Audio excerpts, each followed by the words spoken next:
Our first movie review. Aren't you excited? Oh, yeah. Yeah. Very excited. The cinema couple.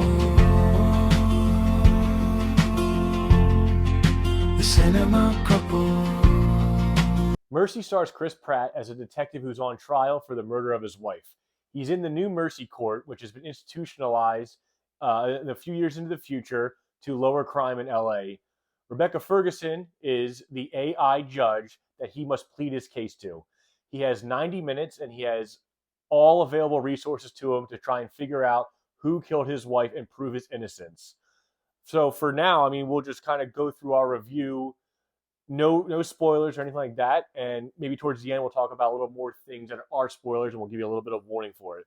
I wanted to see this movie more than you did to start. You're really more into the sci-fi Yeah. than I am. Yeah, and I really thought the concept was interesting just from the trailer. Like, he gets as much resources as he can with help from the judge to try to prove his innocence.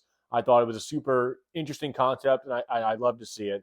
So going into that, I had maybe not higher expectations of liking it, but just was ready to be more entertained than you were. Mm-hmm.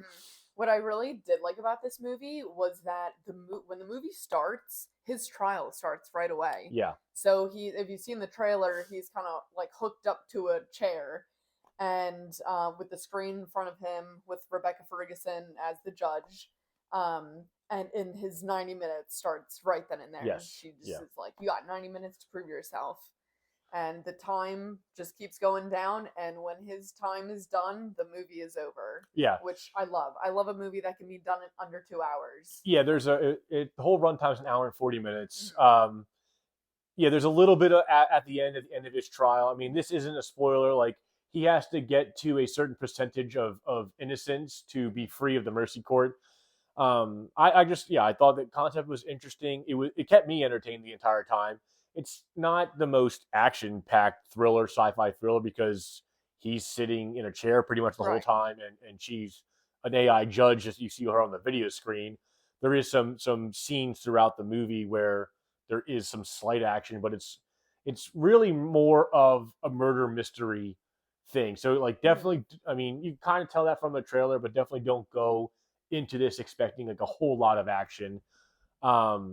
And it's really interesting too, like, to see what AI can do in the next few years. I know you said when we saw it, like, this kind of stuff is like kind of corny to you, and I kind of responded with, well, yeah, everything that like AI does now, I'm sure AI, like we thought was corny back in the day. Yeah. Yeah. I will say though, halfway through like, my opinion of what I think actually happened kept changing the whole time too. And I'm like, did he do this? Did he not do that? Like, I really did not know. Like, it was pretty good at like keeping you on your toes. And then I would say the ending was a surprise. Do you agree? I think it was like a little bit predictable.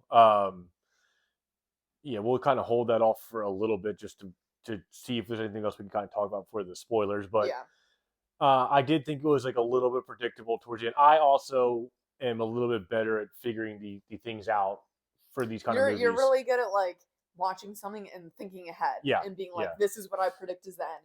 Me, I'm more like, I'm in the moment. I'm watching and I'm like, okay, this is happening. Okay, then this happened. I'm not like, I like the element of surprise.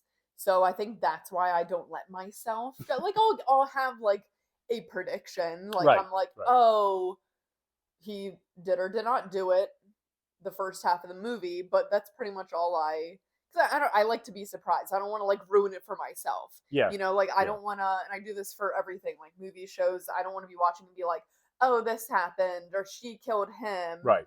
And that's why this happened. Because then if that's how it happened, then the element of surprise is taken away from me. And like that, like, wow element. Yeah, that'll ruin it for you. Is gone. Right. So I think like subconsciously my body like keeps me from kind of like really like spot on giving those predictions in my head. Yeah, and then just like, I mean, for an hour and 40 minutes, I mean, it's definitely, we had a fun night going out. It's a good date night movie. Just go out and see it. I think it's definitely worth your time. I'm very excited too that we're actually starting with Mercy, because this really gets into the roots of what this channel is supposed to be about.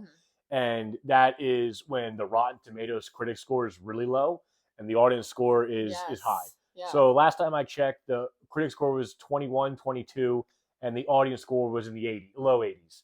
And do I wish our first big gap was a better movie? Sure, but was this a average entertaining movie? Absolutely, definitely entertaining. We had fun going to see it, and I was interested the whole time. There wasn't like a boring moment. No, I definitely felt entertained. Attention.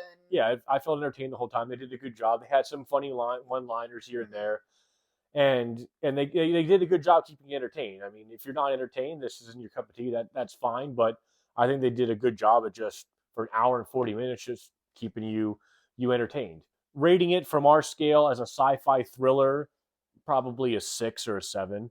I think I'd say the same thing. Yeah, I think right maybe somewhere. 7. I'd say 7. Yeah, somewhere right in the middle, maybe a little bit higher. I mean, I probably tend like as someone who is more into sci-fi stuff and stuff like that, I would probably give it more in the middle of the thing. It wasn't the worst thing I've ever seen, and wasn't the best thing I've ever seen. But like I said, I was entertained throughout the entire whole movie.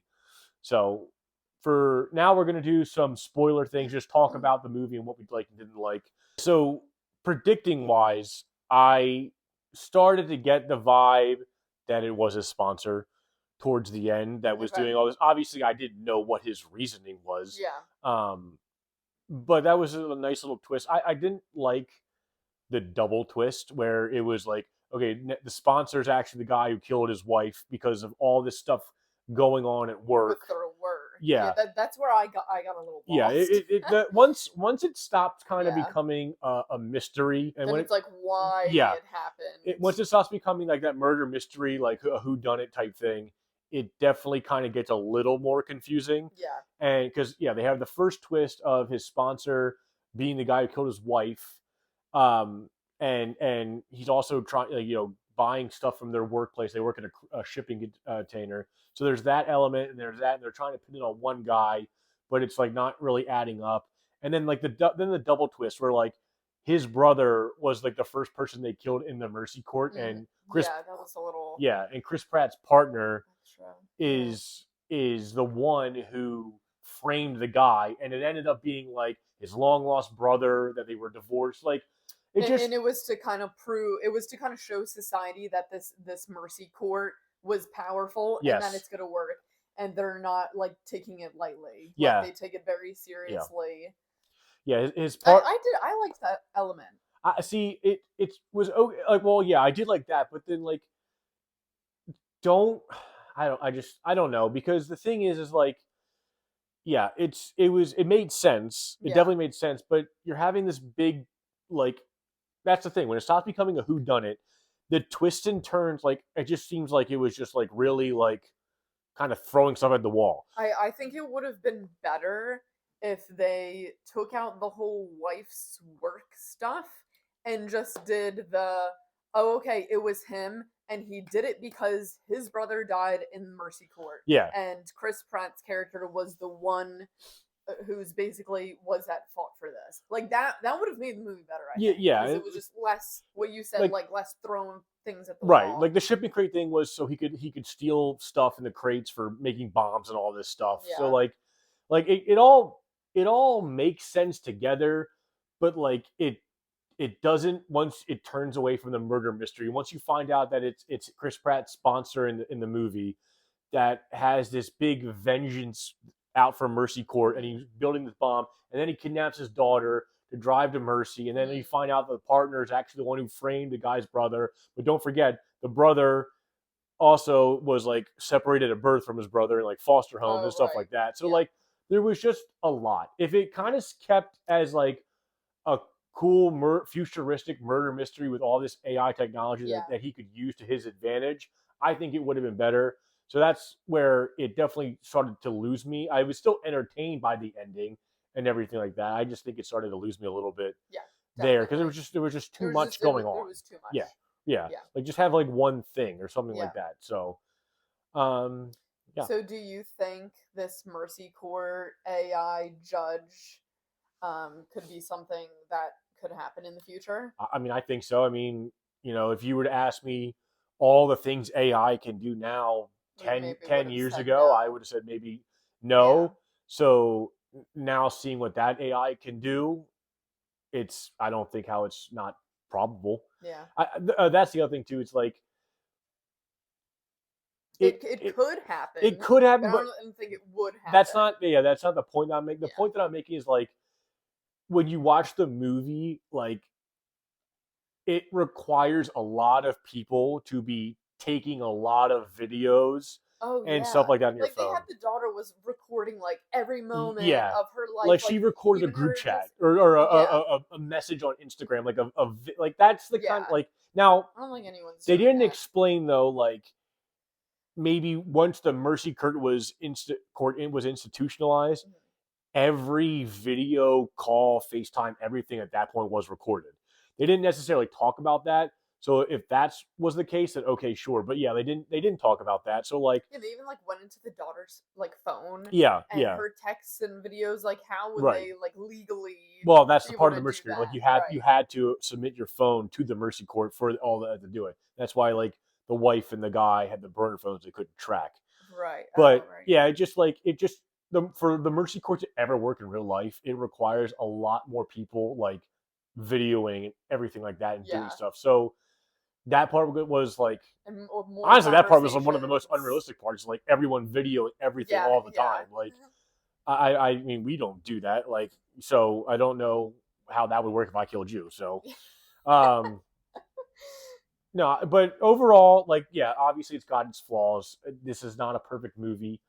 It was an entertaining movie. We enjoyed going to see it. I think for an hour and 40 minutes too, it's just worth going out of the house, going to the theater, and enjoying a night, with your significant other or even a buddy or a friend. I mean, it's it's an action. Well, it's a sci-fi thriller, maybe more like it. Mm-hmm. So definitely go out and see it. And I mean, unless you have anything, I think that's pretty much our review for this movie. I mean, so like final bottom line, 5 to 7 somewhere for me, probably a 6 to 7 for you. Yeah. Go see it. It's worth at least going to see and making your own opinion about it. So that, we're going to wrap up there. So just thank you guys for watching. Please subscribe to see our other reviews down the road. And that's it. That's the Cinema Couple. And comment your guys' opinion on the movie too. Yes, absolutely. And obviously, as always, comment some suggestions for us and everything like that. We love that, trying new movies, whether they're old or new. So until the next time. Thank you.